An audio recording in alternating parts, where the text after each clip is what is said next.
ஆசையை வென்ற ஒரு புத்தனுமல்ல, என் காதலை சொல்ல நான் கம்பனுமல்ல.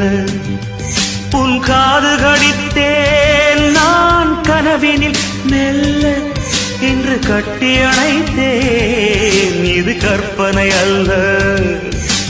அடிமனம் தவிக்கும் அடிக்கடி துடிக்கும் ஆசையை திறகிவிடு. இருவிழி மயங்கி இதழ்களில் இறங்கி உயிர் வரை பரகிவிடு. முத்தம் வழங்காது ரத்தம் அடங்காது. அழகு